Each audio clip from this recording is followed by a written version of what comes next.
আসসালামু আলাইকুম। আমন্ত্রণ এমএস বাংলা নিউজে। সুপ্রিয় দর্শক, আবারও সাত সকালে ভেঙে দেওয়া হলো একটি মসজিদ। রাত ৩টার সময় মসজিদ ভেঙে দেওয়ায় শামসাবাদ পুরসভার বিরুদ্ধে বিক্ষোভ।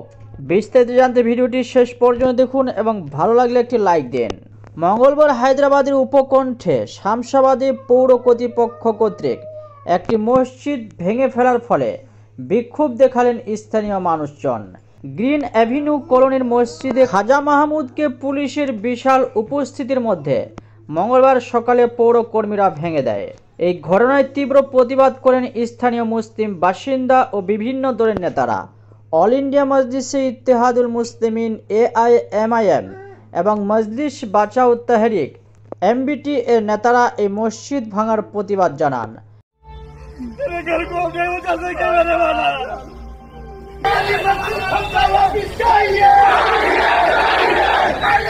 हैंडेडली रात के 3 बजे पहली मर्तबा पहले तो चोरों की तरह तोड़ देगा साहब। 3 बजे रात को जो है आकर तमाशा कर रहे क्या? कोई चंद लोग यहाँ पर सियासत कर रहे। अभी सियासत कैसी हो रही बोलते हो, यहाँ पर TRS गवर्नमेंट को बदनाम करना। TRS गवर्नमेंट को बदनाम करना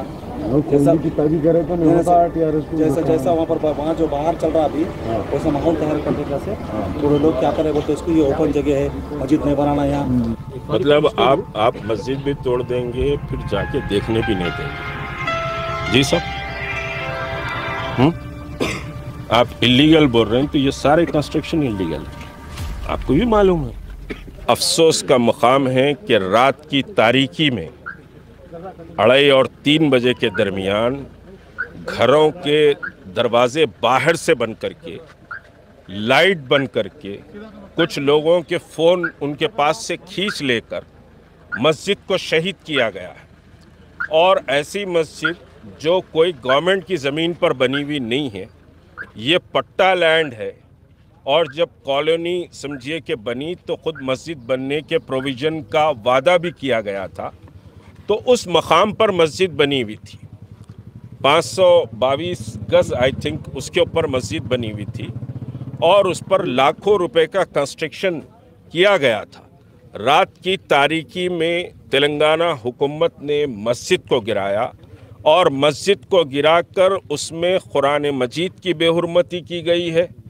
मसाजिद का सामान चाहे एक फटी हुई चटाई क्यों ना हो, वो हमारे पास बड़ी मुक़द्दस होती है। एक फटी हुई मस्जिद की चटाई भी मुक़द्दस होती है। मस्जिद के जानिमाज़ों को, मस्जिद के कलाम मजीद को, मस्जिद के पारों को उसी मलबे के अंदर समझिए कि फेंक दिया गया है।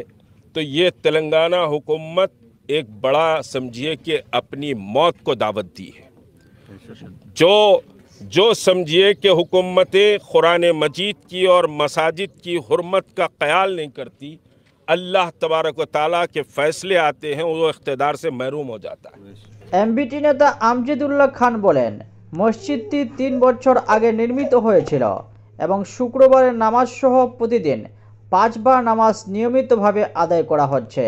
তিনি উল্লেখ করেন, 15 একর জমির উপর গ্রিন অ্যাভিনিউ কলোনিটি শামসাবাদ গ্রাম পঞ্চায়েতের কাছ থেকে যথাযথ অনুমতি নিয়ে প্লট করা হয়েছিল এবং বিক্রি করা হয়েছিল।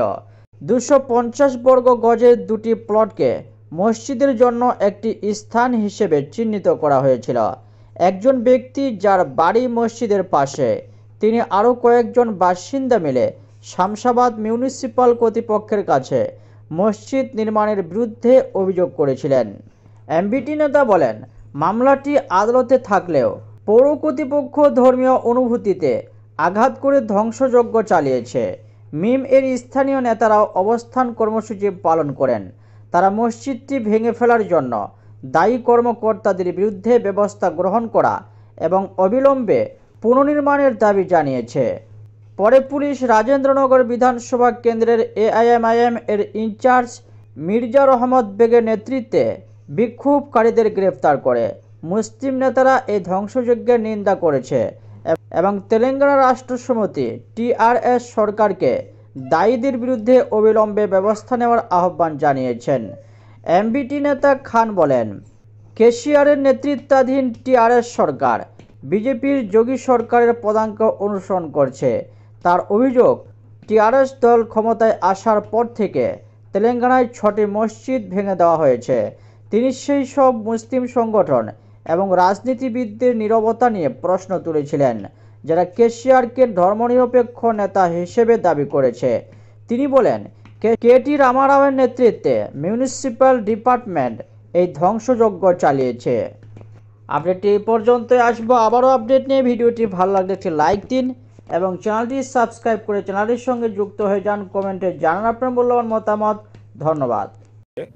एक फटी हुई मस्जिद की चटाई भी मुक़द्दस होती है। मस्जिद के जानिमाज़ों को, मस्जिद के कलाम मजीद को, मस्जिद के पारों को उसी मलबे के अंदर समझिए कि फेंक दिया गया है। तो ये तेलंगाना हुकूमत एक बड़ा समझिए कि अपनी मौत को दावत दी है। जो समझिए कि हुकूमतें कुरान मजीद की और मसाजिद की हुर्मत का ख्याल नहीं करती, अल्लाह तबारक व ताला के फैसले आते हैं, वो इख्तिदार से महरूम हो जाता है। 111 जियो में तामीर हो रही है बोल के नोटिस दी गई, समझिए आप। गैर मुतल्लका लोगों को नोटिस दी गई, मगर फिर भी जब मालूम हुआ मोहल्ले वालों को जो इसकी तामीर कर रहे थे, समझिए आप, तो वो लोग जो है फिर बल्दिया को जवाब दिए। साबिर अली साहब कमिश्नर है यहाँ पर, उनको जवाब दिए कि भाई जो है ये जो है 111 जियो में वैसे तो बहुत से स्ट्रक्चर्स हैं, कई मनादिर हैं 111 जियो में, कई मनादिर है, कई जो है चर्चेस है, समझिए आप। ये एक मस्जिद नहीं है। अगर खुदा ना खास्ता अगर आप 111 जियो को बुनियाद बनाकर मस्जिद के खिलाफ कार्रवाई करना चाह रहे हैं तो तमाम के साथ कार्रवाई किए, इम्तियाज सलूक मत कीजिए, समझिए आप। डिस्क्रिमिनेशन की गुंजाइश नहीं है, मत कीजिए डिस्क्रिमिनेशन, बल्कि हम एप्लीकेशन दिए। और ये भी बोला गया कि जो है ना ये पट्टा लैंड है। अगर आप ये बोल रहे हैं कि गवर्नमेंट लैंड है तो जो स्ट्रक्चर बनाया गया है, जो मस्जिद बनी गई है, आप किसी और पब्लिक पर्पस के लिए इस्तेमाल करिए। अगर गवर्नमेंट लैंड पे हम बनाए हैं तो, क्योंकि हमको यकीन है गवर्नमेंट लैंड नहीं, पट्टा लैंड है ये। यहाँ का मजलिस का मुकामी ज़िम्मेदार हूँ। लास्ट टाइम मैं 2020 में मजलिस पार्टी से कॉन्टेस्ट करे हुआ काउंसलर भी हूँ और मजलिस का ज़िम्मेदार भी हूँ। और जैसा कि रात में 2 बजे चोरों की तरह जेसीपीओं को, बुलडोजरों को लाकर पुलिस वाले और कलेक्टर, गवर्नमेंट अहदेदारों ने और एरिया म्यूनसिपल काउंसलर जो है साबिर अली जिसका नाम है, वो भी यहाँ पर मौजूद थे। और म्यूनसिपल कमिश्नर का बहुत ज़्यादा बड़ा रोल रहा मस्जिद तोड़ाने में। एक मुसलमान रहते पर 5 वक्त नमाज पढ़ी जा रही थी यहाँ पर। मस्जिद को डिमोलिश कराने में म्यूनसिपल कमिश्नर का बहुत बड़ा हाथ रहा। मैं हुकूमत तेलंगाना से रियासत के जो वज़ीर दाखिला है के चंद्रशेखर राव साहब से मैं इस शख्स को सस्पेंड करने की डिमांड करता हूं। एमआईएम पार्टी की तरफ से जो म्यूनसिपल कमिश्नर है, ऐसा शख्स जो हमारे शमशाबाद में हिंदू मुस्लिम माहौल एकता था, उसको डिस्टर्ब करने की कोशिश की है। आप बोले आप रात के 3 बजे से लॉकअप में थे, प्रोटेस्ट कर रहे थे आप लोग, तो क्या हुआ आप पूरा समझा? तो हम जब मस्जिद के पास जायज़ा लेने के लिए आ रहे थे, पुलिस हमको जाने नहीं दी, हमको रोकी। और जो शमशाबाद पीएस है, जैसा कि शाहपुर बोल के विलेज है, वहाँ पर अभी यहाँ से शमशाबाद से वहाँ पे शिफ्ट किए, शमशाबाद पीएस बोलते हैं उसको, वहाँ पर हम मौजूद थे। सुबह 7 साढ़े 7 बजे हमें छोड़ा गया कंडीशन की बुनियाद पर। क्या कंडीशन है? कंडीशन ये रही कि आप खामोश चले जाइए, आप रोडों पर धरना वगैरह कुछ भी मत दीजिए। अच्छा, ये म्यूनसिपल ऑफिस के सामने धरना दिए और सुबह 10 बजे से जो सो म्यूनसिपल ऑफिस के पास जाके हम लोग धरना भी दिए। शमशाबाद के सभी नौजवान मौजूद थे वहाँ पर और सियासी कायदीन भी मौजूद थे। हैदराबाद के पार्लियामेंट के असदुद्दीन ओवैसी साहब करीब 1000 डिबेट बाबरी मस्जिद की शहादत पर करे नेशनल चैनल्स पर। उनको ये सोचना चाहिए कि 10 मसाजिदें जो उनके शहर में शहीद हो गई, उस पर आज तक कि उनका एक डिबेट नहीं हुआ। और इससे बड़ी शर्म की बात यह है कि दिल्ली में असदुद्दीन ओवैसी साहब के मकान की नंबर प्लेट को कुछ लोगों ने जब तोड़ा, तो उस नंबर प्लेट को तोड़ने पर इनके 7 एमएलए, 44 कॉरपोरेटर और 1000 इब्तदाई सदर इनके अपने अपने सोशल मीडिया के प्लेटफॉर्म से इस बात का एहतजाज करे कि सदर साहब के साथ ये नाइंसाफ़ी हुई।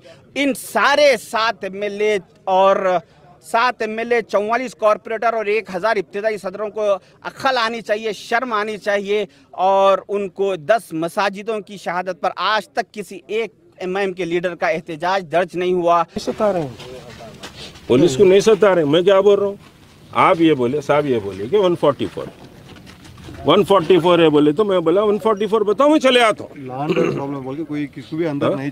देखो साहब, मैं आप आइए, सब आइए, अपन सब जाएंगे। लाइन ऑर्डर प्रॉब्लम कहीं को पैदा होगा क्या? जाके वहाँ कोई पत्थरे मार रहे हैं या वहाँ कहीं जो सो किसी के घर पे अटैक कर रहे हैं, क्या कर रहे हैं? आप बोलिए मेरे को। लाइन ऑर्डर प्रॉब्लम बोले तो कोई कम्युनल टेंशन हो रहा, किसी बस को तोड़ दे रहे हैं, नहीं किसी बस को तोड़ दे रहे हैं, किसी समझिए कि किसी चीज को जला रहे हैं, तो आप लाइन ऑर्डर प्रॉब्लम बोलिए। वैसा करें तो आप जरूर, आपको राइट है बिल्कुल रोकने का, और वो काम हम भी करने नहीं देंगे। वो काम जो आप लाइन ऑर्डर की बात कर रहे हैं, लाइन ऑर्डर को तो हम भी जो है सो ओबे करेंगे। लाइन ऑर्डर को, हम लाइन ऑर्डर को कायम करने वाले लोग हैं, हम तोड़ने वाले लोग नहीं हैं। मगर आप इलीगल काम करेंगे तो ये बात गलत है। आप जो मेरे को रोक रहे हैं वो इलीगल है।